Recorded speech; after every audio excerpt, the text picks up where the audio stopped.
It starts with a tone. A landscape of undulating lines, lighting with every pulse.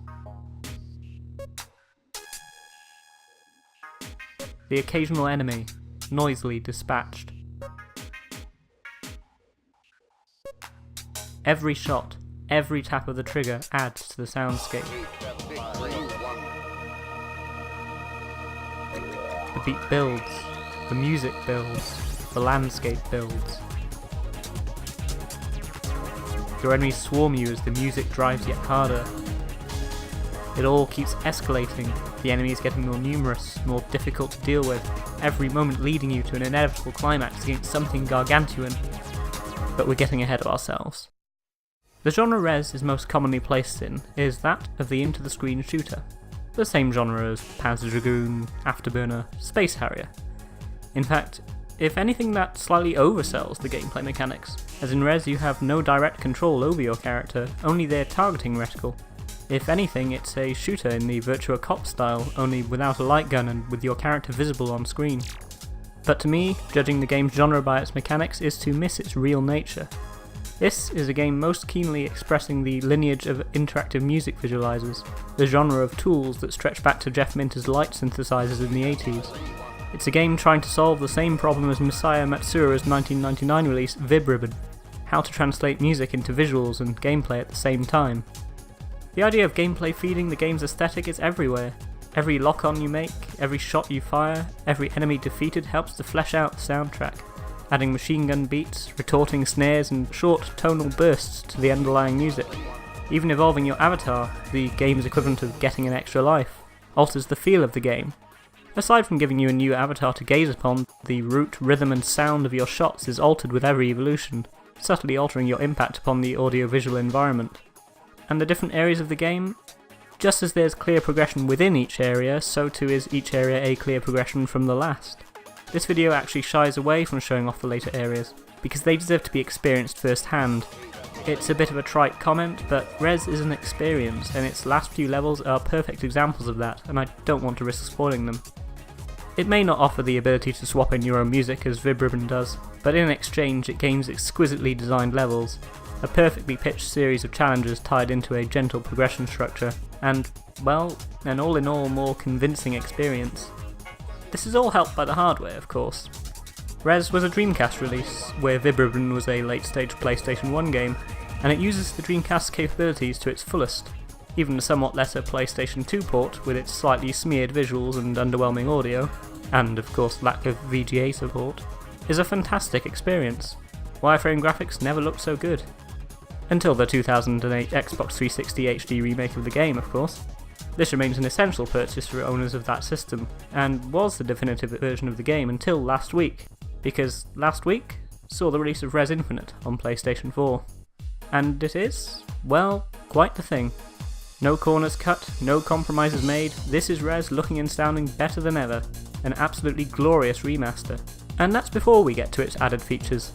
Because, you see, aside from being an excellent PS4 remake of Rez Infinite also adds something new: VR support. Now, immersion is a word that's bandied about as an ideal for games frequently, and I don't necessarily agree with that. I don't think that immersion should be considered the be-all and end-all for every game, and games which encourage reflection outside of themselves shouldn't be slighted for that design choice. But Rez has always been a game about getting into the zone, about immersing yourself in its sights and sounds, so literal immersion through VR, that's just ideal. Even the setting of the game is perfect. This is a game about flying through cyberspace in order to debug an AI, and so experiencing it through VR feels completely appropriate. In fact, that's something Tetsuya Mitsuguchi, designer of Rez amongst other things, has touched upon in interviews. After a brief hiatus from video games following the release of Child of Eden, he returned to the medium because of the potential he saw in VR, and specifically the value he saw in re-releasing Rez into that form, because Rez, in my head, from the beginning, really existed in a VR-like world. I knew that when the time came, Rez was going to be the first thing I would try to accomplish in VR. In VR mode, the game camera and cursor track your facing, making for an immediate intuitive control system. You have new freedom to really inspect the areas you're in, helping you to anticipate your enemies or simply take in your surroundings. and it really shows off how reliable the PSVR's head tracking is, with the game responding to your every move with no noticeable delay or inaccuracy. If anything, the VR controls can be criticised for making the game too easy. It was never the hardest shooter around, even when controlled by joypad, so moving it to so responsive and accurate a system as head tracking makes blasting through the game almost trivial. But then, as stated, it was never the hardest of games. The replay value in Rez came more from its unlocks, awarded for completing areas without missing enemies or pickups, and its extra modes, some ambient, unlosable modes to relax to, and a range of score attacks to keep challenging yourself with, split across the individual core stages, the extra Lost area, a boss rush, and the direct assault mode, which chains together all 5 areas of the game into one 45-minute session. And truly, even once you've unlocked everything, achieved every high score, you'll return to Rez just for the pleasure of inhabiting its music. It's a brilliant chill-out experience, easily enjoyed as something of an interactive album, and the addition of VR just makes it that much more sublime. So, a fantastic remake with fully integrated VR. What more could you want, eh? I'll tell you what. Area X. Area X is an extra 20-minute stage added to the game. Specifically, a 20-minute stage designed to take advantage of VR. This is the first Rez stage to allow you to actually control your movement, directing yourself by looking in the direction you want to travel and using the triggers to accelerate and reverse. It's an expansive level with 2 possible endings, and takes full advantage of the hardware, both in terms of power and VR. It has its own distinct feel, considerably less bare bones visually than the original stages. This is a stage filled with particles and light, a sensory overload to the original stage's clean wireframes, and this slightly less clinical, warmer environment is combined with less harsh soundtrack, moving away from the hard techno of the original stages to something a little softer. Where the original stages make you feel like you're travelling through blueprints, the frameworks of an AI's understanding of the world, Area X feels like something more abstract, more alien. A galaxy of data passed into ethereal form. It doesn't build to a crescendo in quite the same way as the other areas, but offers no less powerful an experience. A different interpretation of cyberspace, a different range of emotions triggered. And it's brilliant. A wonderful environment to glide through, offering a different idea of what Rez can be. If the original Rez was a groundbreaking first album, Area X is a stunning new EP released by the same band 15 years down the line, which you can now get packed together with a beautifully remastered version of that original groundbreaking album. I mean, it's a no-brainer really.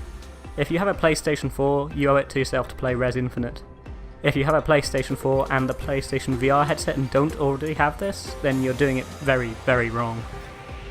Rez has been a mainstay of my top 5 games of all time since it was first released on Dreamcast.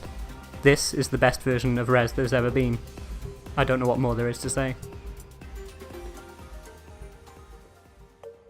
Apologies for the slightly later arrival of this video than anticipated, and indeed for the lack of any intro video. Both of these are down to the same reason, which is that I've had a wretched cold all of last week, and it's only today that I've finally cleared up enough to actually be able to record any audio without it sounding truly terrible. There's actually going to be a brief hiatus for these videos. I will be, instead of focusing on games you should play, taking a look at the latest PSVR games. So if you're interested in finding out which of the PSVR launch titles are actually worth a go and which might be best avoided, please look out for those videos, which I'll be releasing over the next month. Also, I'll be at Nottingham Game City this month, so if you do see me walking around, feel free to say hi. Until next time, bye bye!